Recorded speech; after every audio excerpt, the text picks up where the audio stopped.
Hello and welcome back to State of the Division, and here we are, rolling in off a solid 327 that delivered on some fun fights and a few absolute slugfests, and already we're on the brink of UFC 328. Overall, a pretty fun card, buoyed by two interesting title fights, but let's go ahead and get into it. But first, some housekeeping. 6-3 and 1 draw coming out of UFC 327, bringing me to a 28-17 record with 5 cancellations and something in draws. Kicking us off, 11-0 Baisengur Hunter Susurkaev looks to maintain perfection against 11-2 Diordan Shakir Santos. Susurkaev is 3 years younger, either dead draw in height or 2 inches in Susurkaev, with reach being a whole 4 inches in favor of Susurkaev. Two strikers enter the cage for their 4th UFC fight, one looking to keep it rolling and the other looking to restart a streak. Susurkaev is trying to keep it going for 12-0 and looks like a finisher through and through. 9 career KO wins, 2 in the UFC, and 1 submission win lurking around there. He rolls into this with a 4.56 to 3.78, speaking to solid pace and some separation. Obviously the power plays a role and has kept his totals low in some fights, but he was tied in significant strikes in his last fight before getting his KO. Ground game has been another common tool with a 2.76 average and 2 landed in his last 2 fights. Able to get some solid control time off them, plus the submission threat, though he only has 1 of those in his career. Santos feels like more of a striking focused grinder, all 3 of his UFC fights going the distance. Carries a 7 flat to 5.98 in striking, speaking to a high pace and some degree of defense against strikes coming back. He can be matched and kept up with, the ground game sitting at a 0.67 with 1 takedown in 2 of his 3 fights for mixed amounts of control time. The heavy favorite is Susurkaev, and I am inclined to agree. I don't think Santos is dead in the water, but Susurkaev brings both finishability across every round and an ever-present ground game that I just think threatens Santos more than what Santos presents to Susurkaev. 8-2, Clayton Carpenter looks for the rebound against the 8-2, Jose Calzeifer Ochoa. Ochoa is 4 years younger, either 1 or 2 inches of height, heading his way with a whole inch of reach, also going his way. Both fighters have the finish touch here and are also hunting for a rebound win. Carpenter rolls in as more of a submission fighter with 2 of his 3 wins coming that way. 1.99 in the takedown average, landing 5 across 2 of his 3 wins. Does seem capable of working off the scramble, but does seem to struggle when his opponents lead the takedown game. Striking is solid, a 3.66 to 2.57, and while he takes striking leads, they seem dependent on getting his takedown game rolling. Ochoa looks more like a striker, with his 1 UFC win coming by KO, with 7 career wins also coming that way. Generally doesn't go long in his fights, but has been able to go the distance. UFC numbers are a bit skewed, 3.01 to 2.33 in the striking with a 0.43 takedown average. Has struggled with getting taken down, only a 59% takedown defense. This is a close fight according to Vegas, and they've decided to rock with Ochoa here. But I'm going to take a shot and disagree. My main reasoning being Carpenter's ability to shoot and stack takedowns, since while Ochoa looks to have the edge on the feet, he can be taken down and controlled. He is coming off a loss where he was taken down 7 times. If he can keep it standing, I think he takes the edge, but if it goes to the ground, I think it goes heavily in Carpenter's favor, and I think Carpenter has the ability to stack enough takedowns to do it. 14-5 Roman Kopylov steps up against 14-2 Marco Matuto Tulio. Tulio is 2 years younger, dead draw in height with an inch of reach rolling to Kopylov. 2 fighters with a finish touch, but looking for a rebound. Kopylov is a very dynamic striker, with finish power at what feels like any range, a 4.59 to 5.18, speaking to some reliance on the power as he can get outpaced and caught. The power has been consistent and does tend to come a little later, generally the 2nd round or later. He does have a takedown game that can help him rack the control time up with a 1.14 takedown average and the ability to stack them. Tulio is more so a killer-be-killed striker with explosive power and good pace, 6.69 to 2.58, showing that off in the striking numbers. Tends to start and finish quick, only his Contender Series fight going to the 3rd round. Now, he can be caught, but as I've hand-waved away before, it's the price of doing business with this style. There is a recovery or disruption-based ground game with a 1.42 average, with takedowns in his most recent and his Contender Series fight. This is another close one, the nod going to Tulio, and here I'm going to take another shot and disagree. I'm going to roll with Kopylov. Now, Tulio has the finish touch, and by no means is in a rough way going into this fight. I don't think there's a major distance between these 2 fighters, but Kopylov's proven the ability to go after these dangerous power punchers and get the win, and I think Kopylov's additional ability to stack takedowns gives him another feather in his cap in this fight, since Tulio has struggled with that a little, and I think that might be enough of an edge for Kopylov to get the win. In what I think might end the early prelims, 21-5 Pat Sabatini squares up with the 15-3 William the Jaguar Gomis. Gomis is 7 years younger, 3 or 4 inches taller, with another 3 inches in reach heading his way. 2 grinders taking the cage in this fight, Sabatini more so a traditional grinder, stacking takedowns and racking up the control time, 10 minutes in his most recent win. With that is a 4.48 takedown average, and in all but 1 of his wins, landing 1 takedown. Does seem to want to lead the action with some struggles when taken down. Striking is a grappler standard, 1.69 to 1.09, and can definitely be outpaced and caught on the feet. Gomis is more of a rounded grinder, 3.48 to 2.76 in the striking, finding ways to choke the pace of a fight without landing takedowns. Does have some explosive power and the ability to work the range decently, but it is backed up by a 0.86 takedown average and the ability to work off of scrambles. He has only landed takedowns in 2 of his UFC fights, but has control time and submission attempts in fights without any landed takedowns. Sabatini gets the narrow nod in this fight, and I will be agreeing this time. It's pretty close between the two, and it's hard to draw a distinction, and this really can tilt either direction very quickly, but my decision is coming off how he's been able to stack his takedowns with a bit more efficiency and get the control time going a bit more than his opponent here.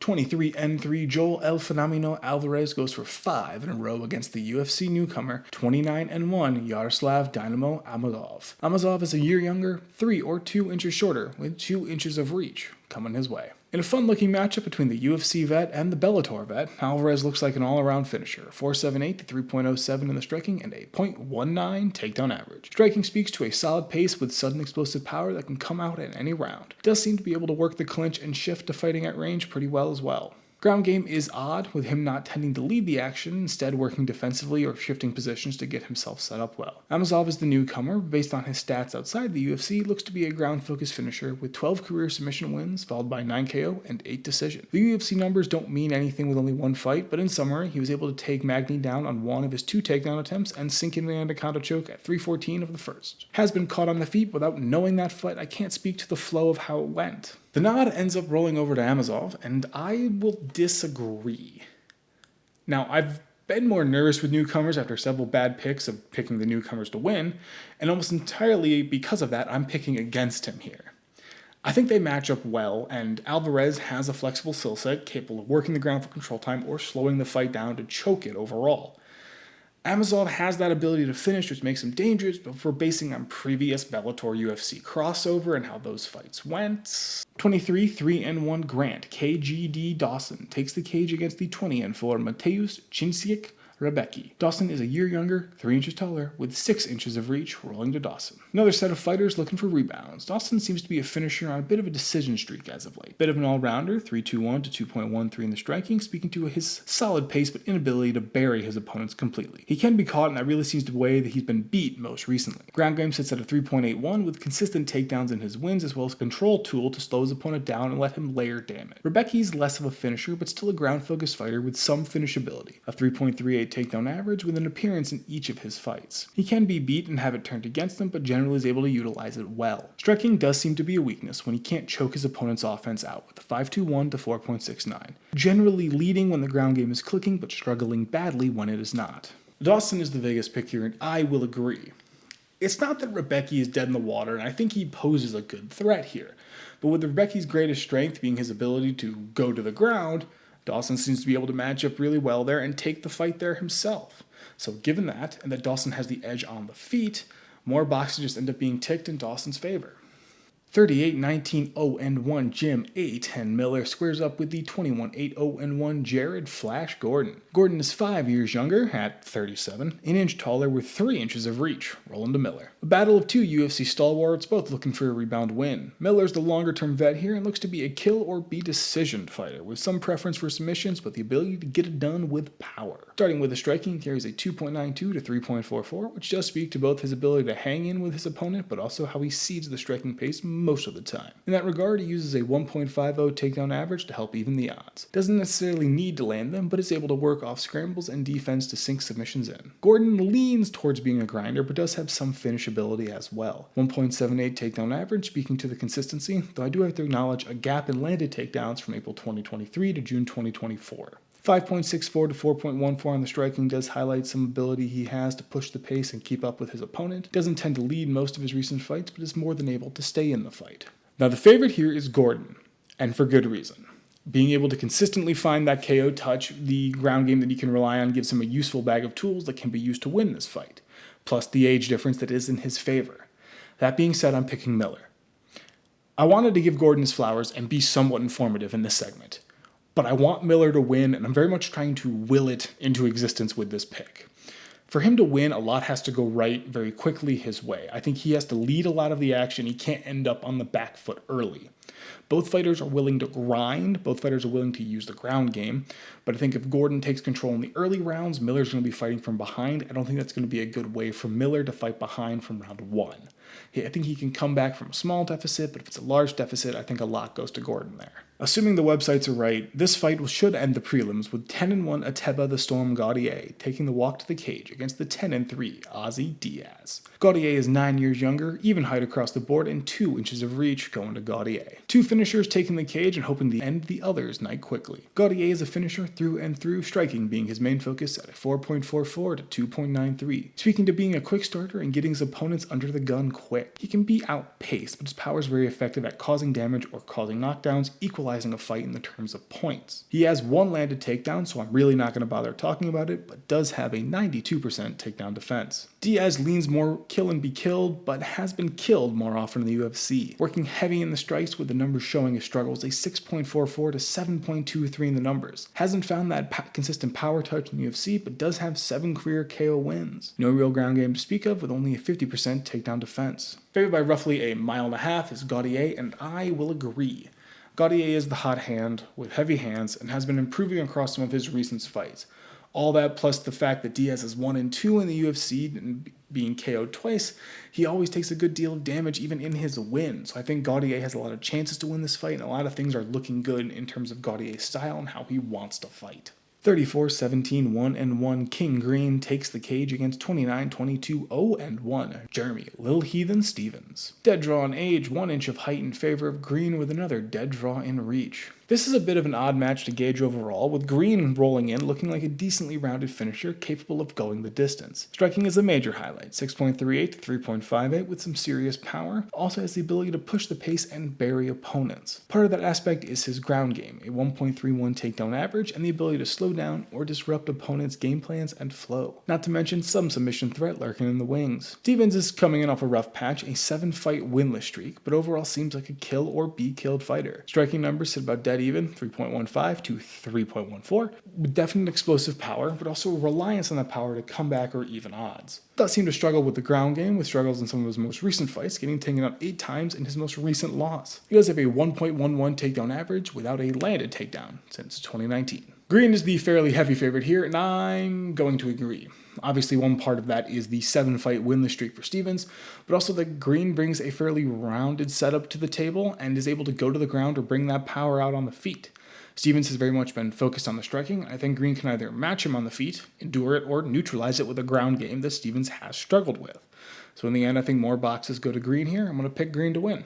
18-2, Sean Brady looks for the quick rebound against the 21-7 Joaquin Numansa Buckley. Buckley is a whole year younger, either 1 or 2 inches shorter, or dead even in height, with 4 inches of reach, heading back his way. A fun-looking fight with 2 dangerous ground games and a set of heavy hands. Brady is a ground-focused fighter, 3.53 takedown average with the ability to stack takedowns heavily. In his last 3 wins, he had 5, 7, and 5 takedowns respectively. With that is a submission threat, with 4 of his 8 wins being by submission. Striking is a grappler standard, 3.96, 3.05, and he is able to push the pace if he doesn't land takedowns, though he does also struggle if he's unable to land those takedowns. Buckley strikes me as a bit more of a power puncher, 3.88, 2.93, and 4 of his last 6 wins being by KO. Power is very much something he hangs on, as several times he is outpaced and losing in the numbers, but is able to come back and get the win. As mentioned, he does also have a pretty effective ground game when used at a 1.54 average, used sparingly with effective use across the last 2 fights in 2024 where he landed 4 apiece.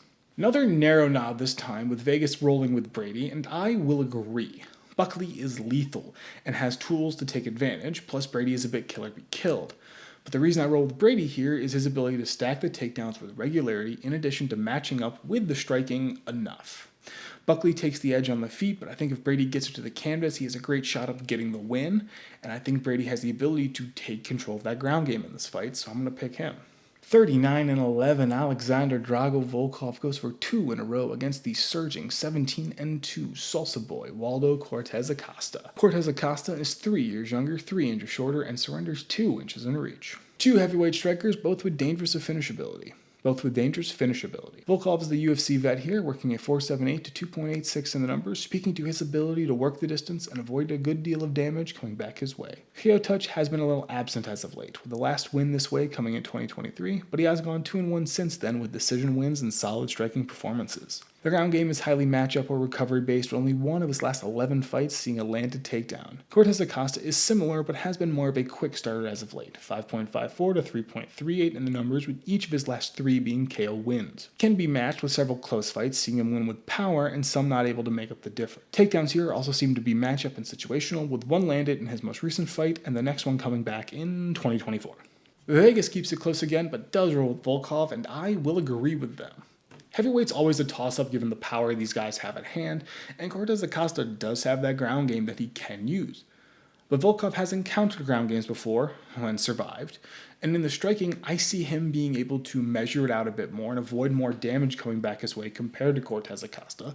Plus, he has that looming KO power that he might be able to bring out here, and if not, he's had really measured striking performances recently, so I think Volkov has the tools in his kit to get this job done. In the rescheduled flyweight bout, 16-2 Joshua the Fearless Van aims for a title defense against the 18-1 Tatsuro Taira. Van is 2 years younger at 24, 2 inches shorter with 5 inches of reach, also rolling to Taira. A really fun matchup between two fighters that go for the finish but couldn't be more different. Van is coming in as a high-octane striker pushing a ludicrous pace with lurking finishability. An 8.84 to 6.93 in the numbers, highlighting that swarming style. He does get tagged up a fair amount and really relies on keeping his opponent on the back foot to keep himself out ahead. The ground game is not exactly present, his last landed takedown came in 2024. Taira is much more rounded in comparison, working a slower striking pace, 2.94 to 2.44, with a much more aggressive ground game, 3.12 takedown average. With the ground game, he seems to prefer to lead the action and is both capable of finishing off a single takedown or taking control time off of several. The takedowns themselves do complement his striking by limiting his opponent's ability to mount any sort of offense.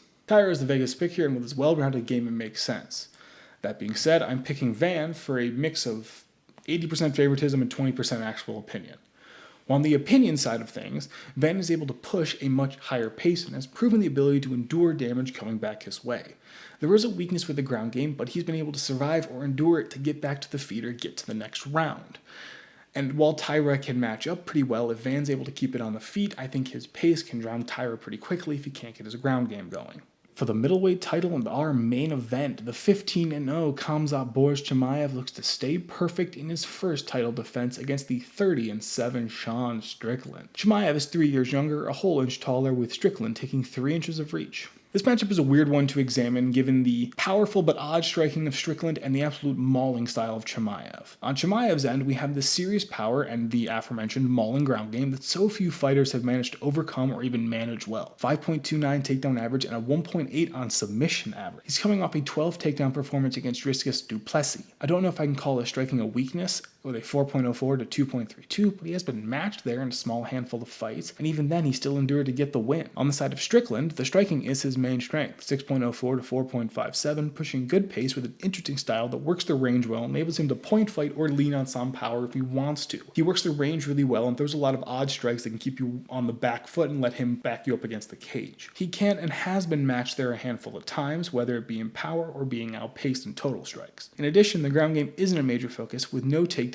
since January 2023 and a 76% takedown defense. Chimaev gets the nod, and I'm going to agree. A lot of that is because he represents some of the things that Strickland seems to struggle with, that being a heavy, power-focused ground game that can get you down and control you there. Plus, he has that submission threat. Strickland does have a striking pedigree and style that can cause problems and match up with a lot of really good strikers, but that ground game that Chimaev has just seems to weighs a bit more, in my opinion, of him in this fight compared to it. We've seen Strickland get taken down by guys like du Plessis and controlled there, and if Chimaev can just even match up on the feet and take control with the ground game, I think he has a really good chance to win. So in the end, that's UFC 328 at a glance, and honestly, I think it still holds up as a fun card on paper. There's a lot of potential that can be delivered on with the 2 title fights, a heavyweight fight, some interesting up-and-comers, a Bellator newcomer, and a lot of other interesting potential in the card for future ramification. That being said, tell me what you thought, whether you think I'm right, whether you think I'm wrong, and who you think's going to win it all, and have a good fight.